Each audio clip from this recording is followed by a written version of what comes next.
രോഗം ശിഫയാകണമെന്ന് ആത്മാർത്ഥമായ ആഗ്രഹമുണ്ടെങ്കിൽ അയാൾ ഞാൻ എങ്ങനെയാണ് രോഗിയായത് എന്നറിയൽ നിർബന്ധമാണ്. രോഗം ഇസ്രാഫിൽ നിന്നാണ്. രോഗം എന്തിൽ നിന്നാണ്? ഇസ്രാഫിൽ നിന്നാണ്. ഇസ്ലാമിലെ പ്രതിരോധ ശാസ്ത്രം ഏതാണ്? വലാ തുസ്രിഫു എന്നതാണ്. രോഗപ്രതിരോധത്തിന് ഇസ്ലാം മുന്നോട്ട് വെച്ച മാർഗനിർദ്ദേശം, ഖുർആൻ മുന്നോട്ട് വെച്ച മാർഗനിർദ്ദേശം വലാ തുസ്രിഫു എന്നതാണ്. ഒരാളെ രോഗത്തിൽ നിന്ന് രക്ഷപ്പെടുത്താൻ ഖുർആൻ മുന്നോട്ട് വെച്ച ആശയം വലാ തുസ്രിഫു. നീ ചെയ്യുന്ന കാര്യങ്ങളിൽ അമിതം പ്രവർത്തിക്കരുത്. അതേത് കാര്യത്തിൽ? പ്രത്യേകിച്ചും ഒരു മനുഷ്യൻ ആരോഗ്യവാനാകണമെങ്കിൽ മഹാനായ ഇമാം റംലി റഹ്മത്തുള്ളാഹി അലൈഹി പറഞ്ഞത് ഭക്ഷണം കഴിക്കണമെന്നാണ്. ജൂതനായ ഒരു സഹോദരൻ വന്നിട്ട് ചോദിച്ചു, രോഗം വരാതിരിക്കാൻ നിങ്ങളുടെ ഖുർആൻ എന്താ പറഞ്ഞു? അല്ലയോ റംലി, നിങ്ങളുടെ ഖുർആൻ എല്ലാ കാര്യത്തിനും പരിഹാരം പറഞ്ഞ കിതാബല്ലയോ? അതെ. എങ്കിൽ ശാരീരിക രോഗം വരാതിരിക്കാൻ, ശാരീരികമായ രോഗം ഒരാൾക്ക് പിടികൂടാതിരിക്കാൻ എന്തു പരിഹാരമാണ് ഖുർആൻ മുന്നോട്ട് വെക്കുന്നത്? എന്തു പ്രതിരോധ മാർഗമാണ് ഖുർആൻ മുന്നോട്ട് വെക്കുന്നത്? അതിന് മഹാനായ ഇമാം റംലി തങ്ങൾ പറഞ്ഞ മറുപടി എന്താണ്? നീ ഭക്ഷണം കഴിക്കണം, നീ വെള്ളം കുടിക്കണം. ഏറ്റവും വലിയ പ്രതിരോധം ഇരിക്കുന്നത് വലാ തുസ്രിഫു. ഭക്ഷണം കഴിക്കുന്നതിലും വെള്ളം കുടിക്കുന്നതിലും അമിതം പാടില്ല. സർവ്വരോഗത്തിന്റെയും മാതാവ് വയറുന്ന മുഹമ്മദ് റസൂൽ സല്ലല്ലാഹു അലൈഹി വസല്ലം. അപ്പോ ശരീരത്തിന് ആവശ്യമുള്ള ഭക്ഷണം ആവശ്യമുള്ള സമയത്ത് കഴിക്കേണ്ട രൂപത്തിൽ, കഴിക്കേണ്ട അളവിൽ കഴിക്കാത്തതാണ് പ്രധാനമായും ഒരാൾ രോഗിയാവുന്നതിന്റെ കാരണം. ഒരാൾ എങ്ങനെയാ രോഗിയാവുന്നത്? ഒരു ദിവസം ഒരു മനുഷ്യന് ആവശ്യമുള്ള ഭക്ഷണം എന്തൊക്കെയെന്ന് തിരിച്ചറിഞ്ഞ് അത് കഴിക്കാത്തതിലൂടെയാണ് ഒരാൾ രോഗിയാവുന്നത്. ഏറ്റവും പുതിയ പഠനപ്രകാരം 2 കാരണങ്ങളാണ് രോഗത്തിന് പറഞ്ഞത്. ഒന്ന് ലാക്ക് ഓഫ് ന്യൂട്രിയൻസ്, ശരീരത്തിന് ആവശ്യമായ പോഷകാഹാരത്തിന്റെ കുറവ്. ഒരു ശരീരത്തിന്റെ വളർച്ചക്ക് ആവശ്യമായ വിറ്റമിൻസ്, കാൽസ്യം, തയാസമിൻ, അയൺ, ഇങ്ങനെ പല ഘടകങ്ങളുണ്ട്. Minerals, proteins. ശരീരത്തിന് ആവശ്യമായ എല്ലാ ഘടകങ്ങളും എല്ലാ ദിവസവും ലഭിക്കുന്നില്ലെങ്കിൽ ശരീരം ക്ഷീണിക്കും. ഒരു ചെടി നട്ടിട്ട് അതിന് വെള്ളം, ഇത്തിരി വളം, ഇത്തിരി വെയില് ഒക്കെ കൊടുത്തിട്ടില്ലെങ്കിൽ ചെടി പോകും. എന്നതുപോലെ മനുഷ്യന്മാര് ഏറ്റവും വലിയ മര്യാദകേട് കാണിച്ചത് സ്വന്തം ശരീരത്തിന്റെ കാര്യത്തിലാണ്. കൂടുതൽ മനുഷ്യന്മാരും ഏറ്റവും വലിയ മര്യാദകേട് കാണിച്ചത് സ്വന്തം ശരീരത്തിന്റെ കാര്യത്തിലാണ്. ശരീരത്തിന് ആവശ്യമുള്ള ഭക്ഷണം നമ്മൾ കൊടുത്തില്ല. നമ്മളെടുത്ത് പറ്റിയ തെറ്റതാണ്. ഭക്ഷണം കഴിക്കാറുണ്ടോ? ഉണ്ട്. ആവശ്യമുള്ളത് കഴിക്കാറുണ്ടോ? ഇല്ല. ഒന്നുകൂടി പറയാൻ പോവാണ്. ഭക്ഷണം കഴിക്കാറുണ്ടോ? ഉണ്ട്. ആവശ്യമുള്ളത് കഴിക്കാറുണ്ടോ? ഇല്ല. അപ്പൊ പിന്നെ ശരീരം പിണങ്ങും. ശരീരത്തിന്റെ പണക്കത്തെയാണ് രോഗമെന്ന് പറയുന്നത്. ആവശ്യമുള്ളത് ശരീരത്തിന് കൊടുക്കാഞ്ഞാൽ ശരീരം പണങ്ങും. പിള്ളേരെ കണ്ടിട്ടില്ലേ? നിങ്ങൾ കുഞ്ഞു മക്കളെ കണ്ടിട്ടില്ലേ? നമ്മളിപ്പോ ബിരിയാണിയോ ചോറോ പത്തിരിയോ കൊടുത്താൽ അവര് ചിലപ്പം നിൽക്കൂല. ബിസ്ക്കറ്റ് കൊടുത്താൽ വാശി തീരും. നിങ്ങൾ ശ്രദ്ധിക്കുന്നില്ല? മുട്ടായി കൊടുത്താൽ പ്രശ്നം തീരും. അതിനേക്കാൾ വില കൂടിയത്, അതിനേക്കാൾ രുചി കൂടിയത്, അതിനേക്കാൾ ആരോഗ്യം നൽകുന്ന ഭക്ഷ്യ വസ്തു വിളമ്പി കൊടുത്താൽ ചില പിള്ളേര് മനസ്സിലാവുന്നുണ്ടോ? മനസ്സിലാവുന്നില്ലേ? ചില കുട്ടികൾ തൊടില്ല. എന്നാ മുട്ടായി കൊടുക്കി, ഓന്റെ പണക്കം തീർന്നില്ലേ? തീർന്നോ? ആവശ്യമുള്ളത് കൊടുത്തോണ്ടാണ്. അപ്പോ വീട്ടിൽ 2 മാസമുള്ള ചെറിയ കിടാവുണ്ട്. 2 മാസമേ ഉള്ളൂ പ്രായം, പ്രസവിച്ചിട്ട്. വലിയൊരു ചടങ്ങ് നടക്കണോണ്ട് ആ കുഞ്ഞിന് ബിരിയാണി വിളമ്പി കൊടുക്കോ? എന്താ കൊടുക്കുക? എന്താ ബിരിയാണി കൊടുത്താല്? അതിനാവശ്യമുള്ളതാ കൊടുക്കുക. നിങ്ങൾ ഇവിടെ ശ്രദ്ധിക്കില്ലേ? അതിനാവശ്യമുള്ളതാണ് കൊടുക്കുക. പോയിന്റ് മനസ്സിലാവുന്നുണ്ടോ? അതിനാവശ്യമുള്ളതാണ് കൊടുക്കുക. നിലവിൽ നമ്മുടെ പ്രശ്നം നമ്മുടെ ശരീരത്തിന് ആവശ്യമുള്ളത് കൊടുക്കണില്ല. നമ്മുടെ ശരീരത്തിന് ആവശ്യമുള്ളത് നമ്മൾ കൊടുക്കാറില്ല. രോഗം എങ്ങനെയാണ് വന്നത് എന്നൊരാൾ തിരിച്ചറിയുന്നത് വരെ അയാൾ രോഗത്തിൽ നിന്ന് രക്ഷപ്പെടില്ല. വീണ്ടും എന്റെ പോയിന്റിലേക്ക് വന്നു. രോഗം എങ്ങനെയാണ് ഒരാൾക്ക് പിടികൂടിയത് എന്ന് അയാൾ അറിയുന്നത് വരെ. അപ്പൊ കാലിന് എപ്പോഴും നീർക്കെട്ട് എന്താ പറയാ ഇവിടെ? മനസ്സിലായില്ലേ? വീക്കം എങ്ങനെ വന്നിട്ട് ആ സമയത്ത് ആവശ്യം ബാർലിയാണ്. അത് കൊടുക്കാതെ ഗുളിക കഴിച്ച് നടന്നാൽ നീര് പോവോ? മനസ്സിലാവുന്നില്ലേ? വിഷയം മനസ്സിലാവുന്നില്ലേ? ഒരു ബേജാറ് പിടിച്ച് നോക്കുന്നുണ്ടോണ്ടാണ്. ആശുപത്രിയിൽ ഇരിക്കുന്ന മാതിരി ഇരിക്കണ്ട. അങ്ങനെ ഉണ്ടല്ലോ, ആശുപത്രിയിൽ ഡോക്ടറെ എപ്പാ നോക്കുക എന്നുള്ളൊരു ബേജാറിൽ, എക്സ്റേന്റെ റിപ്പോർട്ട് എന്താന്നുള്ള ബേജാറിലൊന്നും ഇവിടെ ഇരിക്കണ്ട. ഇവിടെ നല്ല ധൈര്യത്തിലും സമാധാനത്തിലും ഇരിക്കും. മനസ്സിലായില്ലേ? ആശുപത്രിയിൽ അങ്ങനല്ലേ ടെസ്റ്റ് ചെയ്യാൻ കൊടുത്തിട്ട് എന്താ റിപ്പോർട്ട് വരാന്ന് അറിയില്ല. എന്തപ്പോ പറയാന്നറിയില്ല. ആ ബേജാറിൽ ഇവിടെ ഇരിക്കണ്ട. ഞാൻ പറഞ്ഞ മനസ്സിലായോ? ശരീരത്തിന് നീരാണേ, മൊത്തം നീര് വന്നെന്നറിയാം. അപ്പോഴെന്താ വേണ്ടത്? ബിരിയാണി അല്ല, അപ്പോഴും ബിരിയാണിയാ കഴിക്കണം മൂപ്പര്, അപ്പോഴും പൊറോട്ട. അപ്പൊ എന്താ കഴിക്കേണ്ടത്? ബാർലി തിളപ്പിച്ച് കുടിക്കണം. ബാർലി എന്ന് പറയൂലേ. ശരീരത്തിന് ആവശ്യമുള്ളത് നാം നൽകാത്തതിന്റെ പിണക്കത്തെയാണ്, ചൊടിയെയാണ് എന്ത് പറയണത്? രോഗം എന്ന് പറയണത്. എന്നിട്ട് പഴയ പോലെ ഇപ്പൊ ഉഷാറില്ല എന്ന് പരിഭവം. ആരാ ഉഷാറില്ലാത്ത അവസ്ഥയിലേക്ക് എത്തിച്ചിന്? ഇയാളാണ് അതിന്റെ ഉത്തരവാദി. അതുകൊണ്ടാണ് ഞാനൊരു പോയിന്റ് പറഞ്ഞത്. നിങ്ങൾക്ക് രോഗം ശിഫയാവണമെന്ന് ആഗ്രഹമുണ്ടെങ്കിൽ എങ്ങനെയാണ് രോഗിയായത് എന്ന് നിങ്ങൾ അറിഞ്ഞേ പറ്റൂ. അല്ലാതെ രോഗത്തിൽ നിന്ന് രക്ഷ പ്രാപിക്കാൻ കഴിയില്ല. അപ്പൊ രോഗം ഒരാൾക്കുണ്ടാവണമെങ്കിൽ മഹാനായ ഇമാം ദഹ്ബി റഹ്മത്തുള്ളാഹി അലൈഹി 6 കാര്യങ്ങൾ പ്രത്യേകമായി എണ്ണി പറയുന്നുണ്ട്. ഒരുപാട് കാര്യങ്ങളുണ്ട്.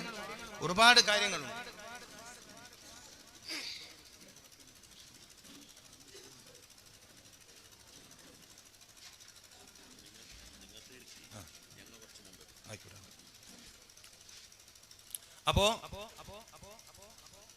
ഞാൻ പറഞ്ഞൊരു വിഷയം, ശരീരത്തിന് ആവശ്യമുള്ളത് നൽകാത്തപ്പോൾ ശരീരം പിണങ്ങുന്നതിനെ, ചൊടിക്കുന്നതിനെ രോഗമായി കാണണം. അപ്പൊ രോഗികൾ ഉണ്ടെങ്കിൽ, രോഗം വരരുത് എന്ന് ആഗ്രഹിക്കുന്നവരുണ്ടെങ്കിൽ എന്റെ ശരീരത്തിന് ആവശ്യമുള്ള കാര്യം എന്തൊക്കെയാണെന്ന് അറിയണം. ഇസ്ലാം പഠിപ്പിച്ചതാണ്. മുഹമ്മദുർ റസൂലുള്ളാഹി സ്വല്ലല്ലാഹു അലൈഹി വസല്ലമ തങ്ങൾ പഠിപ്പിച്ച കാര്യം അതാണ്. ശരീരത്തിന് ആവശ്യമുള്ളത് നൽകുക, ആവശ്യമില്ലാത്തത് ഒഴിവാക്കുക. ഇപ്പൊ ഭക്ഷണത്തിന്റെ കാര്യത്തിൽ നബി സല്ലല്ലാഹു അലൈഹി വസല്ലമ തങ്ങളുടെ ഒരു ശൈലി എന്താണെന്നറിയാവോ? ഗുണം കൂടിയ വസ്തു, നല്ല ക്വാളിറ്റിയുള്ള വസ്തു ക്വാണ്ടിറ്റി കുറഞ്ഞു കഴിക്കുക.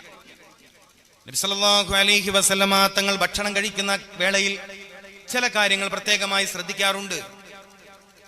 നമ്മൾ തീരെ ശ്രദ്ധിക്കാത്ത കാര്യമാണ്. ചില കാര്യങ്ങൾ വളരെ ഗൗരവത്തോടെ ശ്രദ്ധിക്കാറുണ്ട്. അതിലൊന്ന്, ഗുണം കൂടിയ വസ്തു കുറഞ്ഞ അളവിൽ കഴിക്കുന്നയാളായിരുന്നു മുഹമ്മദുർ റസൂൽ. അപ്പോ മഹാനായ ഇമാം റംലി തങ്ങളോട് ചോദ്യം, രോഗം വരാതിരിക്കാൻ ഖുർആൻ എന്താണ് മുന്നോട്ട് വെക്കുന്ന പ്രതിരോധ മാർഗം? കുലൂ, നീ ഭക്ഷണം കഴിക്കണം. ഭക്ഷണം കഴിക്കുക എന്ന് പറയുന്നത് മുമ്പിൽ കാണുന്നതൊക്കെയും കഴിക്കുക എന്നുള്ളതിന്റെ അർത്ഥത്തിലല്ല. ഓരോ ദിവസവും മനുഷ്യന് ആവശ്യമുള്ള ഭക്ഷ്യവസ്തു ഉണ്ട്. മനുഷ്യ ശരീരത്തിന് ആവശ്യമുള്ള വസ്തുക്കളുണ്ട്, അത് കഴിക്കണം എന്നതാണ് ഇവിടെ ഉദ്ദേശം. രണ്ടാമത്തെ ഉദ്ദേശം, കഴിക്കാൻ നബി സല്ലല്ലാഹു അലൈഹി വസല്ലമ തങ്ങൾ പഠിപ്പിച്ചൊരു രീതിയുണ്ട്. ഭക്ഷണം കഴിക്കാൻ നബി സല്ലല്ലാഹു അലൈഹി വസല്ലമ തങ്ങൾ പഠിപ്പിച്ചൊരു രീതിയുണ്ട്. ഉദാഹരണത്തിന് 3 വിരൽ കൊണ്ട് ഭക്ഷണം എടുക്കുക. മഹാനായ അത്തിപ്പറ്റ ഉസ്താദ് വഫാത്താകുന്നത് വരെ അവിടുന്ന് ഭക്ഷണം കഴിക്കുമ്പോൾ 3 കൈ കൊണ്ട് ഭക്ഷണം എടുക്കാനും കഴിക്കാനും ശ്രദ്ധിച്ചിരുന്നു. പെട്ടെന്ന് കഴിയണമെന്നില്ല, നിങ്ങൾ പതുക്കെ അങ്ങനെ ഒരു ശീലത്തിലേക്ക് വരിക. 3 വിരൽ കൊണ്ട് ഭക്ഷണം എടുത്ത് കഴിക്കുന്ന ശീലം വന്നാൽ ഭക്ഷണത്തിന്റെ അളവ് ചുരുങ്ങി കിട്ടും. പലരും രോഗികളായത് വയറ് നിറയെ ഭക്ഷണം കഴിക്കുന്നത് കൊണ്ടാണ്. നമ്മളിൽ ഭക്ഷണത്തിന്റെ കാര്യത്തിൽ സംഭവിച്ച വലിയ അബദ്ധം, ഭക്ഷണം കഴിച്ചാൽ വയറ് നിറയുന്നത് വരെ തിന്നലാണ്. നമ്മുടെ ബുദ്ധി കുറഞ്ഞു പോയത്, ഓർമ്മശക്തി കുറഞ്ഞു പോയത്, ഹൃദയത്തിന്റെ ശക്തി കുറഞ്ഞു പോയത്, പാൻക്രിയാസിന് ഇൻസുലിൻ ഉൽപ്പാദിപ്പിക്കാനുള്ള കഴിവ് കുറഞ്ഞു പോയത്, ശാരീരിക ശക്തി കുറഞ്ഞു പോയത്. ഏറ്റവും പ്രധാനപ്പെട്ട കാര്യം, ഭക്ഷണം കഴിച്ചാൽ വയറ് നിറയുന്നത് വരെ ഭക്ഷണം കഴിക്കുന്നതുകൊണ്ടാണ്. ഇങ്ങനെ അറിഞ്ഞാൽ നമ്മൾ ഭക്ഷണം കഴിക്കോ? ഒരു വഴി നമ്മളെ മുടക്കുന്ന ഒരാള്, നമ്മൾ പോകുന്ന വഴിയിൽ കല്ല് വെക്കുന്നവനോട്, തടസ്സം നിൽക്കുന്നവനോട് നമുക്ക് ദേഷ്യമാണോ തോന്നുക, വെറുപ്പാണോ തോന്നുക? ഓ, എന്തൊരു നല്ല മനുഷ്യൻ എന്നാ പറയങ്ങള്. ഇപ്പൊ ആ വഴിയിലുള്ള ആയുസ് കുറക്കണ പരിപാടിയിലാണ് ഇപ്പൊ ഉള്ളത്.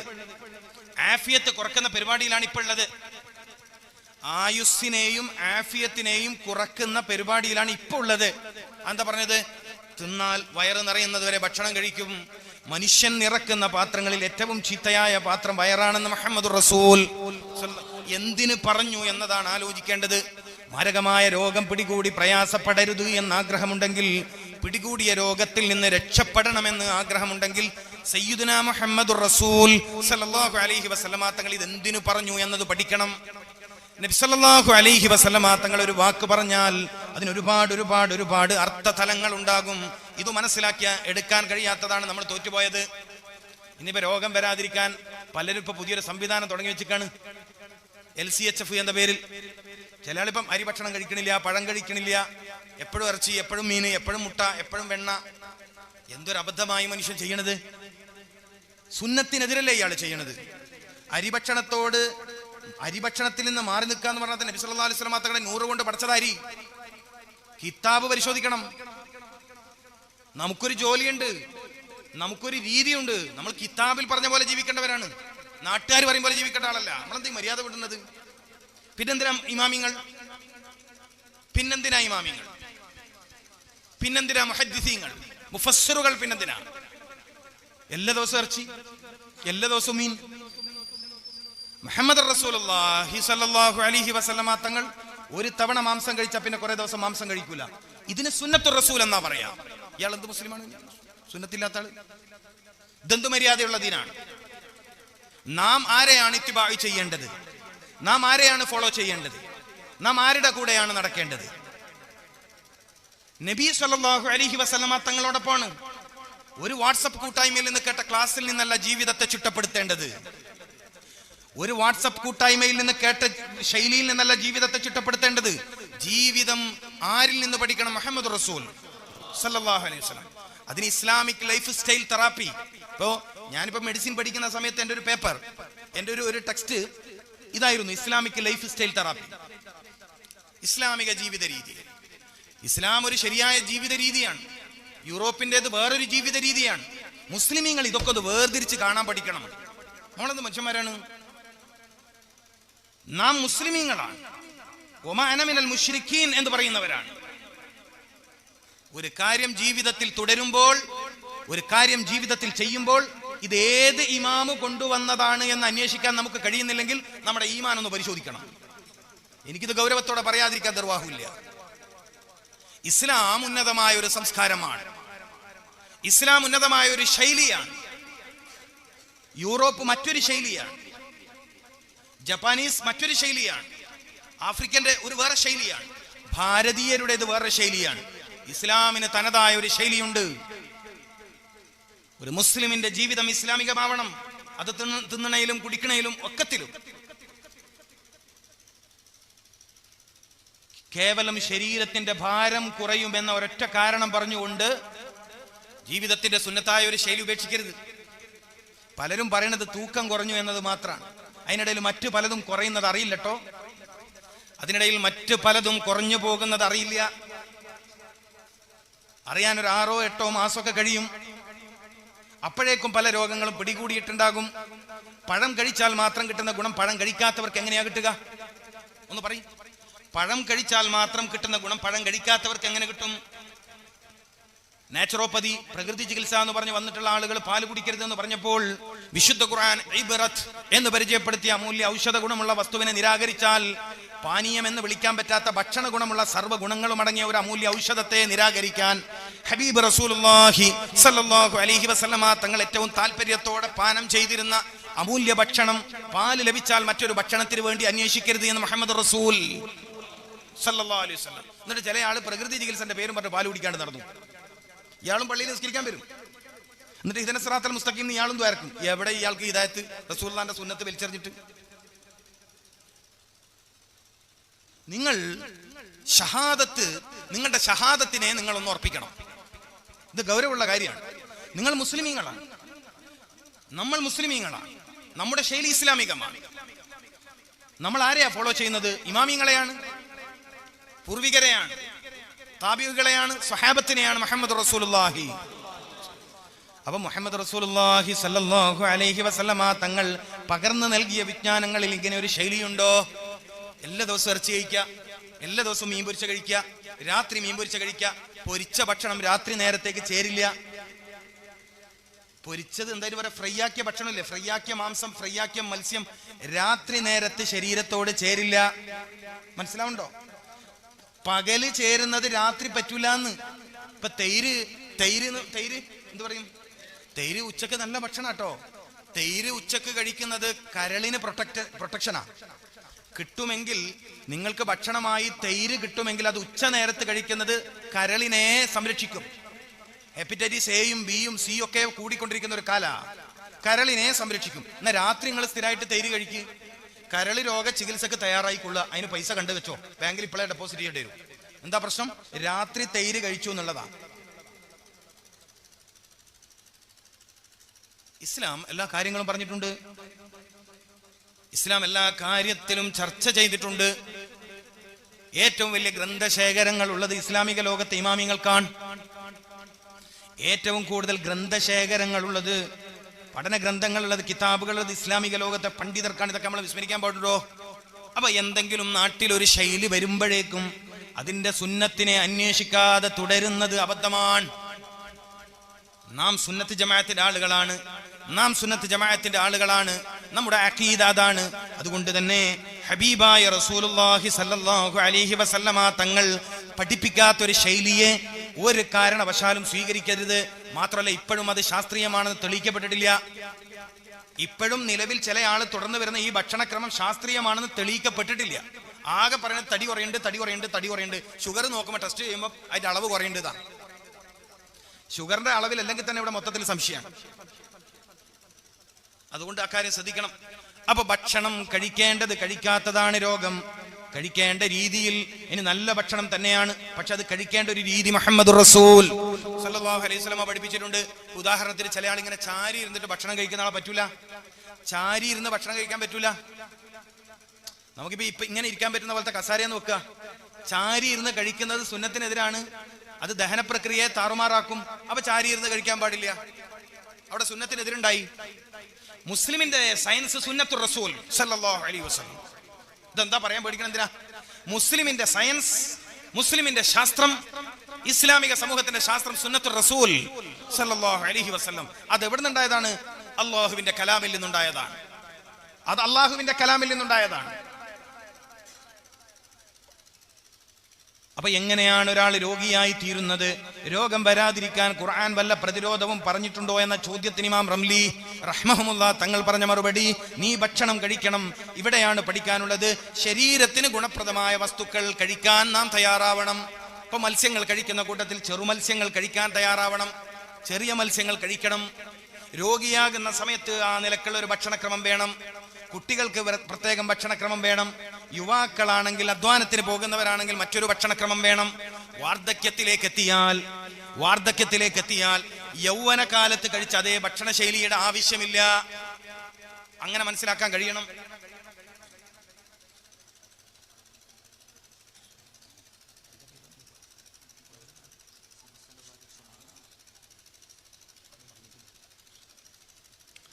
അപ്പോ ഈ ഒരു സുന്നത്തായ ശൈലിയിലേക്ക് വരാൻ നമുക്ക് കഴിഞ്ഞാൽ ഒരുപാട് പ്രശ്നങ്ങൾ. നമുക്ക് ഈ കാലത്തെക്കുറിച്ച് നമ്മളൊന്ന് പഠിക്കണം. എൻ്റെ പ്രിയപ്പെട്ടവരെ, പുതിയ കാലം അതിമാരകമായ രോഗങ്ങൾ വന്നുകൊണ്ടേയിരിക്കുകയാണ്. എന്തെങ്കിലും ഒരു സംവിധാനം കൊണ്ട് ഇതിനെ തടഞ്ഞു നിർത്താൻ പറ്റണമില്ല. അങ്ങനെ ഉണ്ടെങ്കിൽ തർക്കടില്ല. എന്തെങ്കിലും നമുക്ക് പരിചയമുള്ള സംവിധാനം കൊണ്ട് ഇതിനെ ബ്ലോക്ക് ചെയ്യാൻ പറ്റുന്നുണ്ടോ? ഇല്ല. ആ നിലക്ക് ഇസ്ലാം പറഞ്ഞ ഈ ഒരു വലിയ പോയിന്റ് ഉണ്ടല്ലോ, നമ്മൾ സ്വായത്തമാക്കണം. ഇത് വിശാലമായി പഠിക്കേണ്ടുന്ന ഒരു വിഷയമാണ്. പക്ഷേ നമുക്ക് ഇന്ന് പ്രസംഗം തുടരുന്നതിന് വേറൊരു വലിയ മാനസികമായ പ്രയാസം വന്നിരിക്കുന്ന മഹാനായ വലിയൊരു ആലിം, നമ്മുടെ ഈ സ്ഥാപനത്തിന്റെ വളരെ പ്രധാനപ്പെട്ട ഒരാൾ, സമസ്ത കേരള ജമിയത്തുൽ ഉലമയുടെ ഉപാധ്യക്ഷൻ കൂടിയായ മഹാനായ ജബ്ബാർ ഉസ്താദ്, അള്ളാഹു അവരെ തിരിച്ചു വിളിച്ചിരിക്കുകയാണ്. അവർ വഫാത്തായി പോയിരിക്കുകയാണ്. അള്ളാഹു അവരുടെ ദർജകളെ ഉയർത്തി കൊടുക്കട്ടെ. അപ്പൊ അങ്ങനെ ഒരു വിഷയമുള്ളതുകൊണ്ടാണ് ഉസ്താദ് ഇറങ്ങിപ്പോയത്. ഉസ്താദ് കുറച്ചുകൂടി തുടരണം എന്ന് പറഞ്ഞുകൊണ്ടാണ് ഞാൻ അപ്പം പ്രസംഗം നിർത്താതിരുന്നത്. ഒമ്രാൻ ഉസ്താദ് പറഞ്ഞു കുറച്ചുകൂടി തുടരണം എന്ന് പറഞ്ഞപ്പോൾ ആ മഹാനെ അനുസരിച്ചുകൊണ്ടാണ് ഞാൻ വിഷയം കുറച്ചുകൂടി നീട്ടിയത്. അപ്പോൾ അള്ളാഹു ആ മഹാന്റെ ഖബർ വിശാലമാക്കി കൊടുക്കട്ടെ.